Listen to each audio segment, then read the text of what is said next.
ನಮ್ಮ ಕಾಲ ಒಂದಿತ್ತು, ನಾವು ಪಡೆದಂಥ ವಿದ್ಯಾಭ್ಯಾಸ. ಆದರೆ ಇವತ್ತೊಂದು ಕಾಲ ಇದೆ, ಎಲ್ಲ ಸಕಲ ಸೌಕರ್ಯಗಳ ಒಂದಿಗೆ ಇವತ್ತು ಮಕ್ಕಳಿಗೆ ನಾವು ವಿದ್ಯಾಭ್ಯಾಸವನ್ನು ಕೊಡ್ತೀವಿ. ಅವರಿಗೆ ಖಾಸಗಿ ಶಾಲೆ, ಅವರಿಗೆ ಎಲ್ಲ ಬಟ್ಟೆ ಬರೆಯಿಂದ ಹಿಡಿದು ಶೂ ಸಾಕ್ಸಿಂದ ಹಿಡಿದು ಇವತ್ತು ಸರ್ಕಾರ ಕೂಡ ಮಾಡ್ತಾ ಇದೆ. ಅದ್ರ ಜೊತೆಗೆ ಖಾಸಗಿ ಶಾಲೆಯಲ್ಲಿ ಕೂಡ ಒಂದು ಶಿಸ್ತನ್ನು ಮಕ್ಕಳು ಕಾಪಾಡ್ಕೋಬೇಕು ಅನ್ನೋದು ಉದ್ದೇಶದಿಂದ ತಾವೆಲ್ಲ ಕಲಿಸ್ತೀರಿ. ಆದರೆ ಅದಕ್ಕಿಂತ ಮುಖ್ಯವಾಗಿ ಅವರಲ್ಲಿರುವಂಥ ಪ್ರತಿಭೆ, ಆ ಮಗು ಏನನ್ನ ಬಯಸುತ್ತೆ ಅನ್ನೋದು ಬಹಳ ಮುಖ್ಯ. ಕೇವಲ ಅವ್ರ ಪರ್ಸೆಂಟೇಜ್ ನಮಗೆ ಮುಖ್ಯ ಅಲ್ಲ.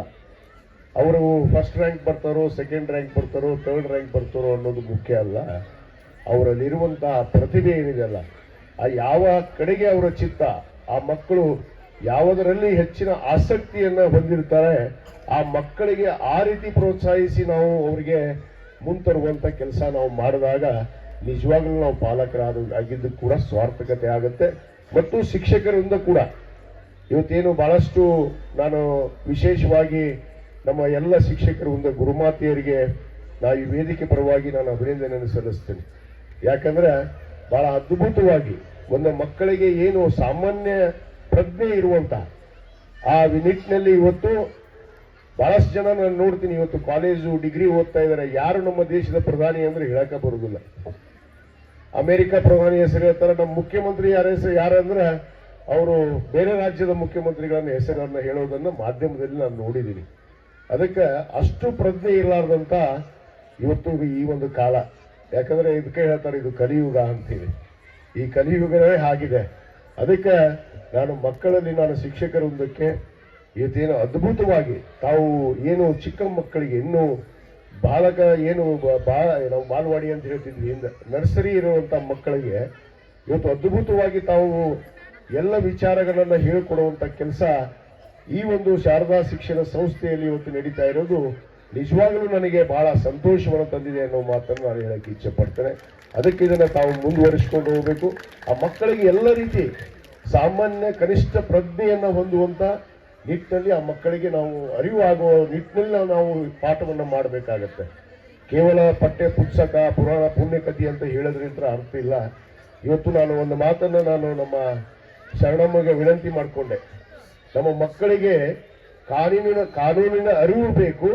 ನಾವು ಯಾವ ದೇಶದಲ್ಲಿದ್ದೀವಿ, ಯಾವ ದೇಶದ ಯಾವ ತತ್ವ ಸಿದ್ಧಾಂತದ ಅಡಿಯಲ್ಲಿ ನಡೀತಿದ್ದೀವಿ, ನಮ್ಮ ಪವಿತ್ರವಾದ ಸಂವಿಧಾನ ನಮ್ಮ ಗ್ರಂಥ ನಾವೆಲ್ಲ ಪ್ರಮಾಣ ಮಾಡ್ತೀವಿ. ಇವತ್ತು ಒಬ್ಬ ಜನಪ್ರತಿನಿಧಿ ಆದಂಥವರು ಸಾಮಾನ್ಯ ಜನ ನಾವು ಪ್ರಮಾಣ ಮಾಡುವಂಥದ್ದು ಎದರ ಮೇಲೆ ಅಂದ್ರೆ ನಮ್ಮ ಪವಿತ್ರವಾದ ಡಾಕ್ಟರ್ ಬಾಬಾ ಸಾಹೇಬ್ ಅಂಬೇಡ್ಕರ್ ಅವರು ಬರೆದಿರುವಂತಹ ಸಂವಿಧಾನದ ಮೇಲೆ ಅನ್ನೋ ಮಾತನ್ನು ನಾನು ಹೇಳಕ್ಕೆ ಇಚ್ಛೆ ಪಡ್ತೇನೆ. ಯಾಕಂದ್ರೆ ಸಂವಿಧಾನವೇ ನಮಗೆ ಪವಿತ್ರವಾದ ಒಂದು ಗ್ರಂಥ.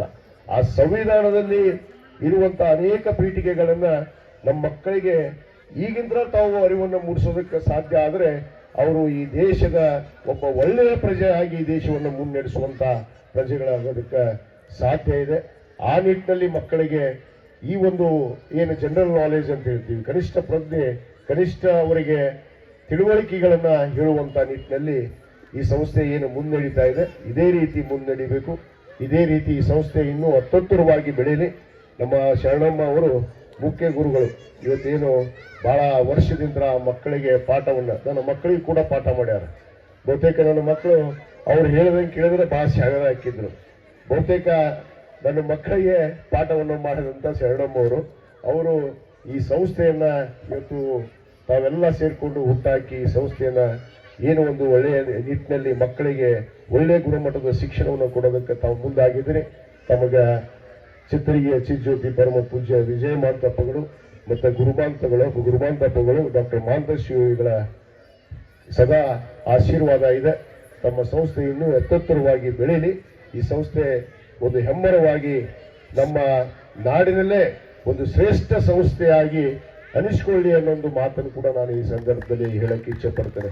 ಯಾಕಂದ್ರೆ ನಾನು ಪ್ರಾರಂಭದಲ್ಲಿ ಒಳಗೆ ಬರ್ತಾ ಇದ್ದಂಗೆ ನೋಡಿದೆ, ತಾಯಿ ಮಾತೆ ಶಾರದಾ ತಾಯಿ ಮತ್ತು ರಾಮಕೃಷ್ಣ ಪರಮಹಂಸರು ಮತ್ತು ಸ್ವಾಮಿ ವಿವೇಕಾನಂದ ಈ ದೇಶಕ್ಕೆ ನಮಗೆಲ್ಲ ಮನುವ ಕುಲಕ್ಕೆ ಒಂದು ದೊಡ್ಡ ಆಸ್ತಿ, ದೊಡ್ಡ ಶಕ್ತಿಗಳು. ಅವರು ಯಾವುದೂ ಕೂಡ ಹೇಳಿಲ್ಲ, ಹೇಗೆ ಇರಬೇಕು, ಹೇಗೆ ಜೀವನ ಮಾನವರಾಗಿ ಇರಬೇಕು ಅನ್ನೋದನ್ನ ಇವತ್ತು ಕಲಿಸಿಕೊಟ್ಟಂತವರು ರಾಮಕೃಷ್ಣ ಪರಮಹಂಸರು, ಸ್ವಾಮಿ ವಿವೇಕಾನಂದ ಅವರು. ಅದಕ್ಕೆ ಅವರ ಭಾವಚಿತ್ರವನ್ನು ನೋಡಿ ನನಗೆ ನಿಜವಾಗಲೂ ಸಂತೋಷ ಆಯಿತು. ಈ ಒಂದು ಕಾರ್ಯಕ್ರಮಕ್ಕೆ ನನ್ನನ್ನು ತಡವಾದರೂ ಕೂಡ ಉದ್ಘಾಟನೆಯನ್ನು ನೆರವೇರಿಸಿ ನನಗೆ ಗೌರವಿಸಿ ಸನ್ಮಾನಿಸಿದ್ದಕ್ಕೆ, ಈ ಒಂದು ಕಾರ್ಯಕ್ರಮದಲ್ಲಿ ಭಾಗವಹಿಸೋದಕ್ಕೆ ಅವಕಾಶ ಮಾಡಿಕೊಟ್ಟಿದ್ದಕ್ಕೆ ಈ ಸಂಸ್ಥೆಯ ಎಲ್ಲರಿಗೂ, ಮುಖ್ಯ ಗುರುಗಳಾಗಿ ಆದಿಯಾಗಿ ಎಲ್ಲ ಗುರುಮಾತೆಯರಿಗೆ, ಶಿಕ್ಷಕರಿಗೆ ಎಲ್ಲರಿಗೂ ಕೂಡ ಮತ್ತೊಮ್ಮೆ ಧನ್ಯವಾದಗಳನ್ನು ಅರ್ಪಿಸಿ ಇನ್ನಷ್ಟು ಅಪ್ಡೇಟ್ಗಳಿಗಾಗಿ ಫಾಲೋ ಮಾಡಿ ವಿಜಯ ಧ್ವನಿ ನ್ಯೂಸ್.